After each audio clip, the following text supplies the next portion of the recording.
Vladimir Putin, seu óleo está queimando de novo.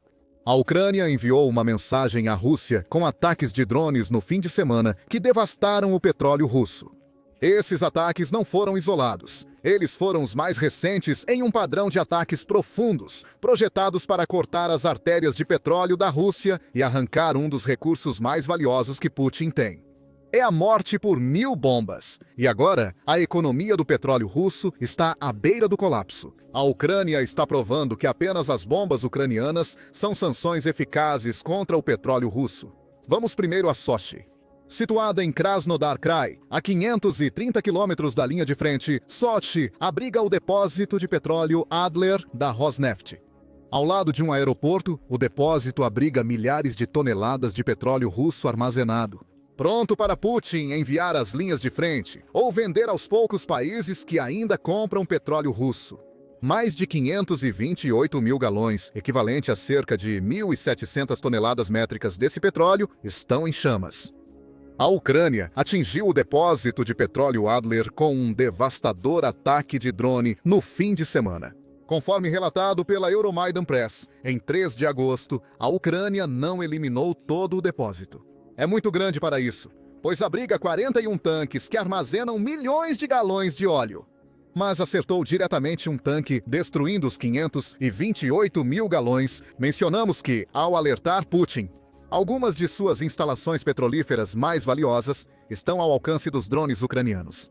A Rússia tenta ocultar os danos, segundo a Euromaidan Press. O governador Mikhail Kochikov já alegou que destroços de drone seriam a causa, uma desculpa recorrente. No distrito de Adler, destroços de drone atingiram um tanque de armazenamento de óleo, causando um incêndio.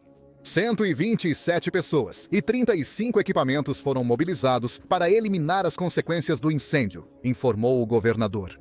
A escala do impacto é óbvia, com ou sem destroços. Já ouvimos isso antes. A conta X da Euromaidan Press compartilhou vários vídeos da cena, todos mostrando chamas queimando o céu. Um dos vídeos refuta as alegações de Kochikov sobre destroços. Vemos um drone ucraniano em pleno funcionamento, indo direto para a planta Adler já atingida, claramente atingindo seu alvo, já que nenhum som de armas de defesa aérea pode ser ouvido ao fundo. Como um bônus, o ataque da Ucrânia também fechou o aeroporto de Sochi por algumas horas. Representantes do aeroporto afirmaram que levaria alguns dias para voltar à normalidade. Esse ataque seria uma péssima notícia para Putin.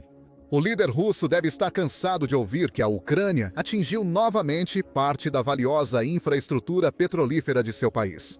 Mas fica pior, muito pior. Enquanto drones ucranianos bombardeavam a planta de Adler em Sochi, outra horda também atacava massivamente a região de Voronezh. De acordo com a News Sky, o governador de Voronezh, Alexander Gusev, afirma que 15 drones ucranianos sobrevoaram a cidade e 3 distritos vizinhos. Segundo Gusev, alguns drones foram abatidos, mas outros ultrapassaram as defesas aéreas russas e causaram danos em vários alvos, de acordo com o governador russo. Segundo Gusov, uma residência, veículos e outras estruturas foram destruídos. Supostamente, 2 mulheres sofreram queimaduras graves e outra vítima foi hospitalizada devido a ferimentos em civis. As alegações de baixas civis não foram verificadas. Certamente, a Ucrânia não mirava Voronezh para atingir a população local. Estava com petróleo em sua mente coletiva. Segundo a Al Jazeera, as forças de sistemas não tripulados da Ucrânia afirmaram que seu ataque a Voronezh atingiu diretamente a instalação de armazenamento de petróleo, a Nanavda Product, sem especificar exatamente o que foi atingido. Nevsky também relata brevemente que a Ucrânia atingiu um depósito de petróleo na cidade. A Reuters diz que a Ucrânia também atingiu uma refinaria de petróleo em Ryazan, cerca de 110 milhas a sudeste de Moscou, com seus drones, causando mais um incêndio. O Serviço de Segurança da Ucrânia, que é a agência de inteligência da Ucrânia, também diz que atingiu o aeródromo militar de Primorsko-Akhtarsk, eliminando uma instalação que Putin usa para lançar ataques de drones de longo alcance da Rússia. E em Penza, a Ucrânia também atinge uma fábrica que fornece equipamentos eletrônicos para o exército russo. Aprenda mais sobre as ações da Ucrânia em Penza no nosso vídeo sobre o ataque à fábrica de eletrônicos. A Rússia alega que suas defesas aéreas derrubaram 338 drones ucranianos em 2 de agosto. Novamente, tome isso com cautela. A Rússia sempre afirma ter abatido drones, apesar das evidências contrárias. Em 3 de agosto, mais drones surgiram, alguns destruindo mais de 50 mil galões de óleo em Sochi.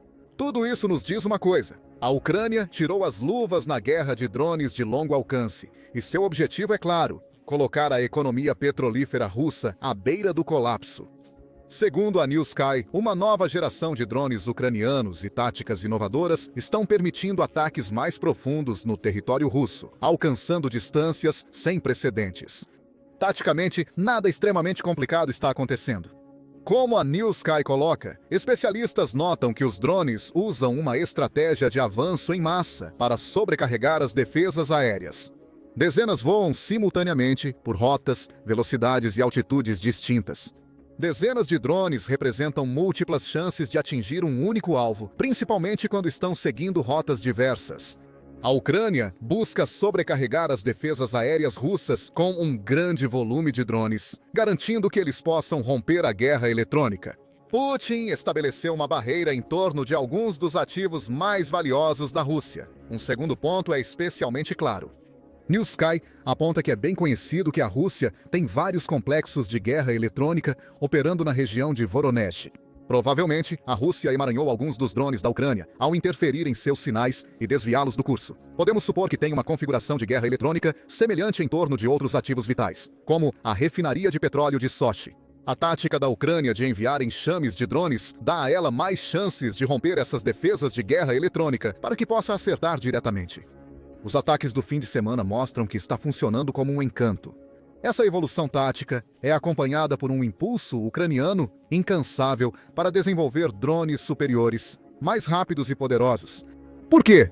A Ucrânia percebeu que os drones são a chave para vencer sua luta contra as forças invasoras de Putin e podem até ajudar a tornar o país uma superpotência militar no futuro. Como você pode ver em nosso vídeo, a Ucrânia continua inovando em relação aos próprios drones. Em maio, a Forbes relatou que a Ucrânia lançou seus primeiros porta-drones capazes de realizar ataques simultâneos de longo alcance, apelidados de abordagem Stratforce. Esses porta-aviões são naves-mãe com inteligência artificial que podem transportar um par de drones First Person View da Ucrânia até 300 quilômetros além das linhas de frente. A Ucrânia está desenvolvendo drones capazes de carregar outros drones para realizar ataques sigilosos à infraestrutura da Rússia.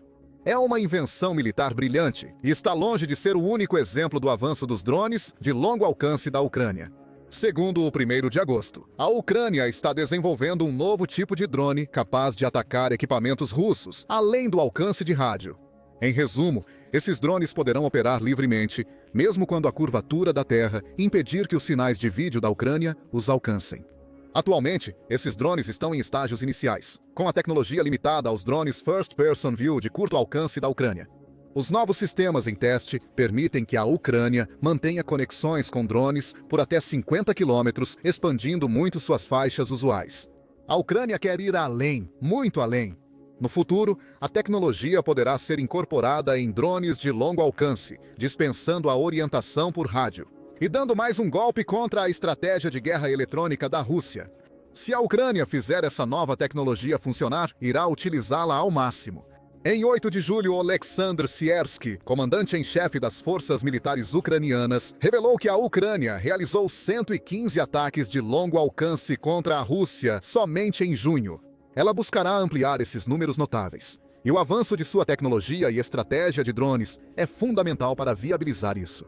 A Ucrânia tem que ficar um passo à frente das defesas em evolução da Rússia. Os ataques a Sochi e Voronezh mostram que está tendo sucesso.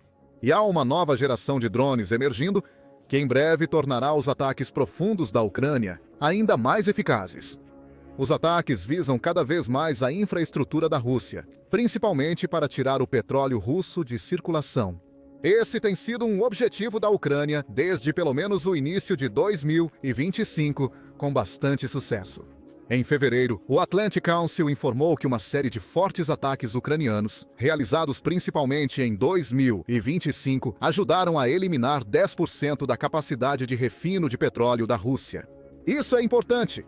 Refino é o processo pelo qual o petróleo bruto é transformado em produtos utilizáveis, como petróleo e diesel.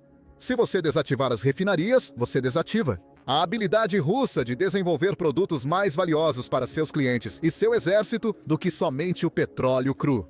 Vamos aprofundar esse ponto de valor logo mais. No começo de março, mais detalhes emergiam sobre a quantidade de petróleo russo retirado de circulação, além dos 10% de refino já citados. Segundo a Euromaidan Press, os drones ucranianos destruíram ou impediram o transporte de 53 milhões de toneladas de petróleo russo. Refinarias, instalações de armazenamento, oleodutos, estações de bombeamento e demais componentes do fornecimento de petróleo da Rússia são alvos legítimos para a Ucrânia, que visa paralisar a indústria. Ajudando nisso, isso está ajudando a manter a máquina de guerra de Putin em funcionamento. Queremos dizer isso literalmente. Tirar o petróleo russo de linha, especialmente o refinado, impacta diretamente a guerra da Ucrânia. A Rússia precisa enviar diesel para abastecer os tanques e veículos blindados de suas tropas nas linhas de frente. As aeronaves russas precisam de combustível de aviação, outro produto de petróleo refinado, para decolar e lançar bombas planadoras e mísseis de precisão na Ucrânia. A lógica é simples: retire o petróleo e ele não chega aos soldados russos, enfraquecendo-os e tirando as unidades mecanizadas e aeronaves da equação. As tropas da Rússia são forçadas a lançar ataques contra o território da Ucrânia, a pé e com o que tiverem à mão. Isso os torna presas fáceis para os defensores da Ucrânia. E as chances são de que o alvo da Ucrânia nas instalações de petróleo russas, como as de Sochi e Voronezh, seja um grande motivo para isso. A Rússia ainda está perdendo cerca de 1.000 soldados por dia e já perdeu mais de 105 milhões no total desde que Putin lançou sua mal-sucedida invasão em grande escala.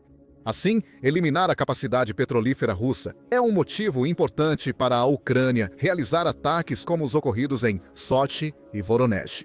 Porém, há outros dois fatores em jogo, a começar por algo que o Ocidente pode não querer admitir. As bombas surgiram como a única forma de sanção que realmente funciona contra o petróleo russo. Há diversos tipos de sanções contra o petróleo russo, incluindo uns $60 para cerca de $47,60 por barril. Também existem restrições à importação marítima de petróleo bruto na União Europeia e no Reino Unido, junto com a ameaça do presidente dos Estados Unidos da América, Donald Trump, de impor uma tarifa secundária contra países que comprem produtos da Rússia, incluindo petróleo. Se Putin não retornar às negociações de paz, nada disso terá sido efetivo. Apesar das sanções reduzirem os lucros do petróleo da Rússia, Putin ainda usou o recurso mais abundante e valioso do país para sustentar sua invasão atricional. Uma das razões é que os limites de preço, que deveriam prejudicar a Rússia, acabaram se tornando algo que seus aliados e clientes de petróleo podem aproveitar. Pegue a Índia como exemplo. Embora não apoie a campanha de Putin na Ucrânia, a Índia tem aproveitado as oportunidades geradas pelas sanções ocidentais à Rússia. Gregory Brew, escrevendo para a revista The Prensa, explica como as sanções fornecem brechas comerciais atraentes para a Índia, onde refinarias compram petróleo bruto russo com um grande desconto e depois reexportam os produtos para a Europa, obtendo lucros substanciais. A China também se beneficia dessas sanções, pois Pequim vinculou a energia fornecida pela Rússia ao mercado interno chinês, aponta Brew. Isso lhe dá uma enorme vantagem sobre Putin, pois se a China decidir se desacoplar, uma grande fonte de renda de Putin desaparecerá. A Russia Matters destacou em outubro de 2024 que a China adquiriu até 50% das exportações russas de petróleo e combustível em 2023. Tudo isso foi obtido muito abaixo do preço de mercado, devido às sanções ocidentais contra a Rússia. Putin teve que engolir esse sapo para manter o dinheiro entrando para sua guerra, e ele conseguiu engolir esse sapo. A Rússia construiu uma frota sombria de navios, principalmente petroleiros, que estão entregando petróleo a preço reduzido para seus clientes. O número de navios nesta frota é desconhecido, mas Windward sugeriu que pode chegar a 1.300 após 2 anos e meio de guerra na Ucrânia. Esses navios fazem de tudo para burlar a lei marítima internacional, como navegar sob bandeiras de outros países e ocultar suas localizações dos sistemas de rastreamento em águas internacionais. As sanções funcionam até certo ponto. Putin preferiria vender o petróleo russo a preços de mercado atuais do que aceitar ofertas muito mais baixas de seus poucos clientes restantes. Contudo, a Rússia descobriu várias formas de driblar as sanções ocidentais, o que nos leva de volta aos ataques em Sochi e Voronezh. A Ucrânia opera com lógica clara. Sanções ineficazes não importam quando se tira o petróleo vendido por Putin. Nesta segunda razão para os ataques, vemos como a Ucrânia visa impactar significativamente a economia petrolífera russa. Ao admitir que suas bombas e drones são a sanção mais eficaz contra o petróleo russo, está buscando destruir os lucros da Rússia. Menos dinheiro nos cofres da Rússia significa outro grande alívio de pressão para a Ucrânia. Com menos dinheiro, a Rússia fica incapaz de financiar os equipamentos, como unidades mecanizadas e aeronaves, usados para atacar a Ucrânia. Combine a incapacidade de pagar por novos equipamentos com derivados de petróleo. Mesmo sem chegar à linha de frente, você obtém uma combinação devastadora que enfraquece severamente a Rússia. O golpe final pode vir do impacto de tudo isso na economia russa. Segundo o Instituto de Estudos de Energia de Oxford, a receita da indústria de petróleo e gás representou de 30% a 50% do orçamento federal total da Rússia. Nos últimos 10 anos, esses setores combinados contribuem em média com 20% do produto interno bruto anual da Rússia por ano. Em suma, a Rússia depende do seu petróleo e Putin está cada vez mais concentrando seus esforços nesse setor. Especialmente porque sua transformação da Rússia em uma economia de guerra devastou a produção não militar do país. Francamente, não há muito mais do que petróleo e gás que a Rússia pode vender agora. E a Ucrânia sabe disso. A Rússia já enfrenta receitas de petróleo mais baixas em 2025 do que em praticamente qualquer outro período durante a guerra na Ucrânia. Segundo a Reuters, até 3 de julho, a receita da Rússia com petróleo e gás para seu orçamento federal havia caído 33% em relação ao ano anterior. Os 629 bilhões de dólares obtidos com vendas naquele mês foram os menores desde janeiro de 2023, sendo apenas o início. A receita de petróleo e gás da Rússia caiu 17% no primeiro semestre de 2025 em relação ao mesmo período de 2024. No final de julho, a Reuters previa que a receita de petróleo da Rússia para aquele mês seria cerca de 37% menor em comparação com julho de 2024. Isso indica uma redução de 20% na receita nos primeiros 7 meses de 2025, comparado ao ano anterior. Considere o significado disso no contexto das informações anteriores sobre o orçamento federal e o produto interno bruto da Rússia. Os ataques da Ucrânia contra o petróleo russo começam a fazer ainda mais sentido quando você vê que a Rússia está ganhando menos com seu petróleo do que no ano passado. Mesmo vendendo o mesmo volume, esse petróleo está sendo vendido por um preço menor do que antes. Com Sochi e Voronezh, a Ucrânia destruiu um pouco mais do suprimento da Rússia. A Rússia tem muito mais petróleo. Mas mencionamos no início deste vídeo que a ideia é a morte por 1000 bombas. Cada tanque em chamas ou refinaria destruída aumenta a pressão sobre a indústria petrolífera russa já em declínio. A Ucrânia intensificará seus ataques à Rússia, especialmente com a nova geração de drones, para que as bombas causem danos mais profundos. No final, eles atingirão a artéria petrolífera da Rússia. Putin só poderá assistir seu país sangrar. O impacto dos ataques a Sochi e Voronezh não será imediato, mas já começa a ser sentido. A News Sky diz que as empresas de petróleo da Rússia já perderam cerca de 245 toneladas de produto graças aos ataques da Ucrânia nas últimas semanas. A desestabilização econômica se aproxima da Rússia, com cada ataque levando-a mais perto do colapso total. Psicologicamente, os ataques da Ucrânia ao petróleo estão afetando a Rússia. As redes sociais ficam em alvoroço sempre que ataques como o de Sochi acontecem. Moradores publicam vídeos de explosões e incêndios, relatando pânico, evacuações às pressas e filas de ambulâncias e bombeiros, segundo a reportagem. As autoridades confirmaram que o acesso ao distrito de Adler foi restrito por um longo período. Dezenas de residentes próximos ao incêndio abandonaram suas casas por conta própria. É compreensível. Explosões e incêndios massivos trazem a guerra diretamente para os russos, que Putin tentou proteger de sua invasão. Além do impacto prático dos ataques da Ucrânia contra o petróleo russo, O pânico e a pura pressão psicológica sendo criados dentro da psique coletiva russa podem em breve se tornar demais para a população do país suportar. Quem sabe? Essa pressão pode forçar a invasão de Putin a rachar, antes mesmo dos problemas econômicos e militares causados pelos ataques ucranianos ao petróleo. Prejudicar o cidadão russo comum faz parte dos objetivos da Ucrânia.